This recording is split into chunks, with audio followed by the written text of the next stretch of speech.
Успех.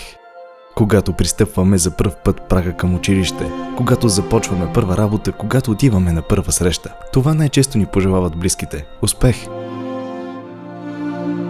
Всеки си има свое разбиране за успеха и за това е невъзможно да го премерим. Но никога не спираме да го търсим. И ние се впускаме да го търсим из цялата страна в различните му форми. В една поредица, която реализираме заедно с Кредисимо. Първата ни спирка е Видин.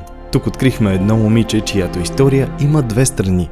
Едната е от кориците на модните списания и в радиостудиото, където разказва за успеха на хората в региона. А другата е в местата, които всички познаваме. Квартала, реката, библиотеката, градината. Но успехът определено е вътре в нея. Представяме ви Соня Валериева.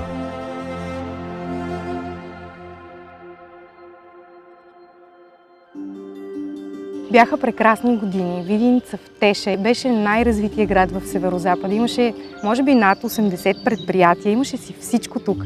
Беше пълно с хора. Детството във Видин беше едно прекрасно детство. През онези години, когато всички деца си играеха пред блока, в двора на училищата, тъй като бяха отворени тогава. Сега в момента не е точно така. Там играхме на волейбол, на футбол, на баскетбол, на кой каквото му харесва. Пред блока си играехме на всичките типични игри от 90-те години. Не искахме въобще да се прибираме вкъщи, нямаше ги компютрите, нямаше ги телефоните.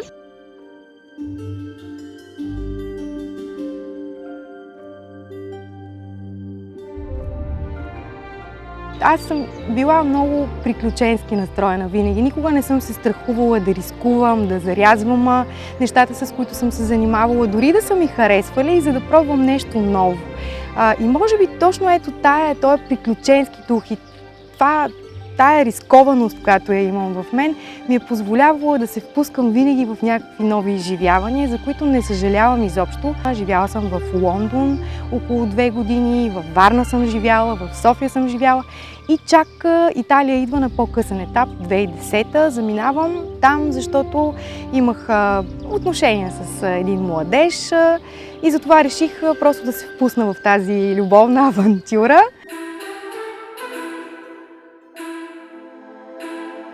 Там се занимавах с много различни неща. 10 години живях там. Пуснах се супер бързо да работя. Почти на 4-тия месец вече работех. Работех предимно по барове и заведения. Също така се занимавах и с мода. Още от самото начало аз всъщност винаги съм се занимавала с мода.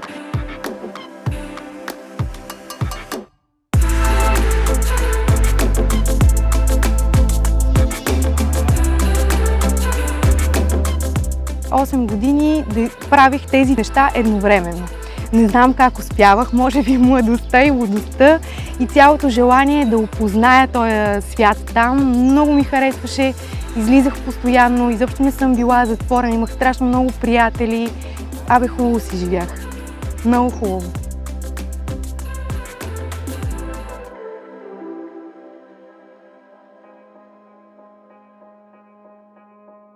Тази фотосесия продължи около 18 часа. Снимахме в един прекрасен дворец. Аз бях в ролята на Мария Антоанета. Там имаше грим поне 4 часа, коса 3 часа. Всичко започна в 4 сутринта и приключи в 11 вечерта. Умрях от студ, беше зима. Аз бях абсолютно с рокли, които бяха супер разголени. Обувките, които носех, бяха с номер и половина по-малки от тези, които аз нося. Кръка ми буквално не ставаше вътре. Много хора не си дават сметка за това. Мислят си, че да си модел е супер, да ставаш там, усмихваш се и всичко е наред.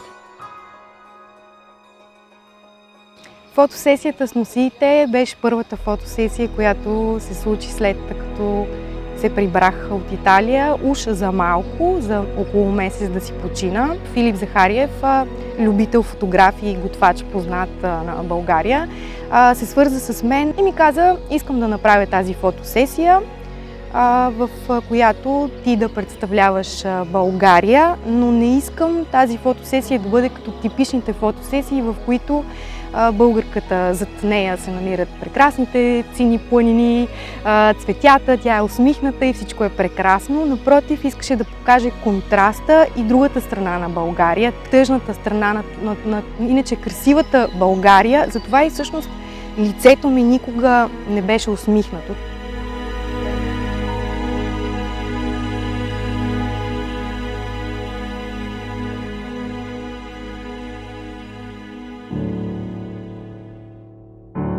После пък стана това с ковида и то нямаше как. Загубих работата си и реших да се прибера. Реших, че моето време там е свършило. Не се чувствам вече щастлива, защото няма никакво значение къде се намираш. Ето аз сега се намирам тук, в Видин, където никога не съм си представила, че ще се върна, но се чувствам толкова на мястото си, толкова добре, че разбрах, че наистина няма никакво значение къде се намираш.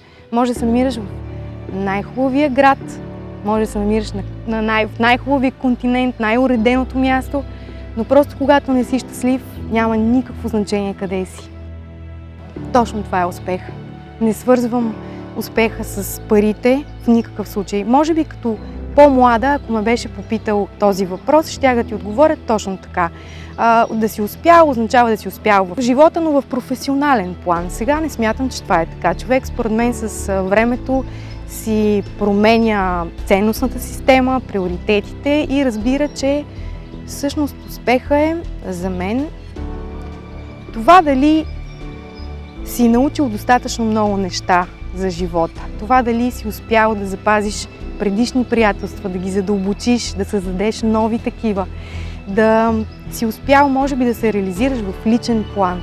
Смятам, че е важно и да си успял означава семейството ти да те обича, приятелите ти да те обичат. Това е успеха. Журналистиката аз я намерих. Радиото е наистина магия, защото ако телевизията е филм, който можеш да видиш, то радиото е книга, която можеш да прочетеш, защото докато четеш една книга, твоето въображение постоянно си описва и рисува това, което слуша. Тоест в твоята глава то може да изглежда по един начин, на някой друг по различен начин. Затова ми харесва повече радиото, защото там въображението работи повече. Ти играеш с гласа си. Трябва да умееш да го правиш. Трябва да умееш да влизаш в душичката и освен в съзнанието на хората. Това съм аз. Аз съм един човек, който обича да разказва историите на другите, но позитивните истории. Обичам позитивното.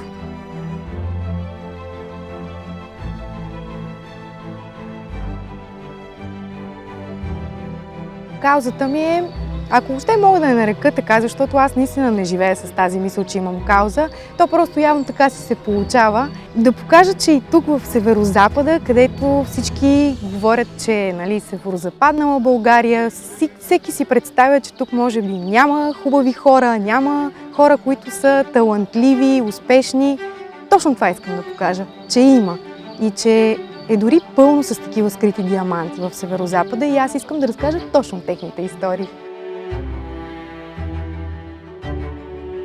Вдъхновяват ме супер малките неща. Сутрин се събуждам и минавам през тази прекрасна градска градина, където енергията е съвсем различна сутрин. Няма почти никой, освен хора с техните домашни любимци. Тази река, колко ме вдъхновява, не е истина. Може би много хора се чудят на това, че съм избрала да живея в малкия град, в България, след като съм живяла на такива места. Тук се чувствам най-добре. Може би защото това си е моя роден град и може би всеки човек се чувства така в своя роден град. А може би и сега съм и по-пораснала, по-равновесена от всякога и се чувствам супер на мястото си. Наистина няма никакво значение града, в който живееш, колко много разнообразие има, защото с времето ти си взимал от живота като млад. Аз съм си живяла, излизала съм, чувствам се прекрасно тук. Никога не съм се чувствала по-на мястото си от сега. Успеха е вътре в теб, за това как се чувстваш и дали се чувстваш на мястото си, дали си спокоен. Това, което е най-важното. Нещото, което повечето хора не притежават. Най-великото е спокойствието.